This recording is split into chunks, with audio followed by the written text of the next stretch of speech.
ekele Chukwu n'ihi na o mere m mma. Aga m ekele Chukwu n'ihi na o mere anyị mma. Anyị ga-ekele Chukwu maka ike ka o nyere anyị. Anyị ga-ekele Chukwu n'ihi na o mere anyị mma. O mere anyị mma, o nyere m ebe ọ sara mbara. Ozu anyị ụzọ ma anyị mma. O mere m mma, o nyere m ebe ọ sara mbara. Ozu m n'ụzọ mee m mma. Ọ bụ Ada Ngalaba. Ikelegokwa Chukwu n'ụbọchị taa. Anyị si ka anyị were ohere a kelee Chineke. Nke a bụ ọnwa mbụ n'ọnwa nke ana, nke ndị Igbo kpọrọ ọnwa ana, ndị Bekee kpọọ ya ọnwa Septemba. N'ihe onyonyo mere na mbụ, akọwara m anyị ihe ndị Igbo kwenyere maka ọnwa ala ya na ihe ha ji ọnwa ana maọbụ ọnwa ala eme. Igbo kwenyere na ọnwa ana bụ ọnwa eji enye Chineke ekele maka adịm na mma, maka nchekwa, maka odudu ya site n'ahụ ruo n'ahụ. Igbo na-asọpụrụ ọnwa ana rinne n'ihi na ọ bụ ọnwa ana ka ha ji mmemme niile ha na-eme n'ahụ. Ọ bụ ọnwa ana ka ha na-agbanye ụkwụ. Ọ bụ ebe ahụ ka ha na-agbachi nke ndị Bekee kpọrọ break. Mmemme niile ndị Bekee kpọkwara ya Thanksgiving month. Ọnwa ana ha ji ekene Olisa bi n'igwe, echetalie adụm na mmịa, echetalie ihe ọma niile o mere ha. Ọ bụ ihe ndị Igbo kwenyere n'ọnwa ala. Ikelegokwana ya wee na-ekwu n'ụbọchị taa na-asị ka ha rabụ ndị niile na-ele n'ihe onyonyo a. Ana m asị na ihe ọma ga-emere gị n'ọnwa a ịbanye. Ihe ọma ga-akpọ gị ihu, ihe ọma ga-emere gị, mere ezinụlọ gị. Enweghị ajọ ihe ga-abịakwute gị. Atụmatụ onye iro ọbụla n'ụdị ọbụla na ndụ gị agaghị abịa na mmezu.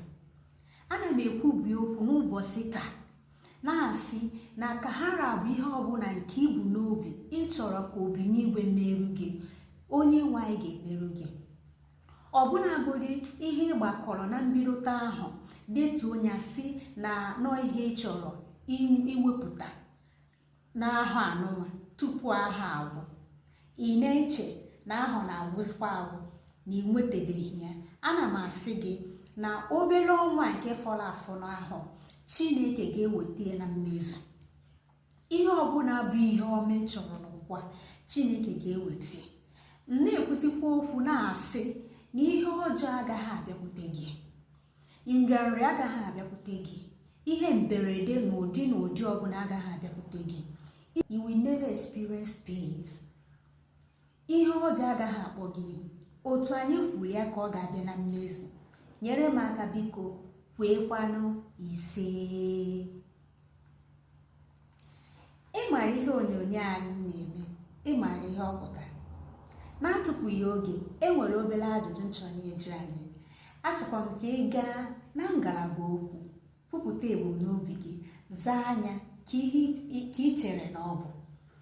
Ịma ihe ndị bụ unu na-akpịa, biko kawa ahụ zaa ihe a. Biko, nke mbụ m nwere bụ ihe ndị oyibo kpọrọ zinc roofing sheet. Kedu ihe ị chere ndị Igbo na-akpọ zinc? Nke abụọ m nwere bụ fork. Kedu ihe ndị Igbo na-akpọ fork? Nke atọ m nwere bụ face. Kedu ihe ị chere ndị Igbo na-akpọ face? Nke anọ m nwere bụ window. Kedu ihe Igbo kpọrọ window? Ọzọ dị ka ibie wee bụrụ mirror. Kedu ihe Igbo na-akpọ mirror? Enwekwara m pillow. Kedu ihe Igbo na-akpọ pillow? Kedu ihe ị chere Igbo na-akpọ pillow? Enwere m drum. Kedu ihe Igbo na-akpọ drum? Hole. Kedu ihe Igbo na-akpọ hole? Ngwa ịmara nke iche n'ọnya, biko gaa na ngalaba okwu, gaa n'akara mkparịta ụka, kọwara m ike iche n'ọnya ka a na-akpịa. ma nke ndị be unu na-akpịa. Achọrọ m ka anyị nwee mkparịta ụka gbasara ihe ndị a m jụrụ. Ọ bụkwa Ada Ngalado. Ngwa ya gazielu gị, ụbọchị mara gị mma.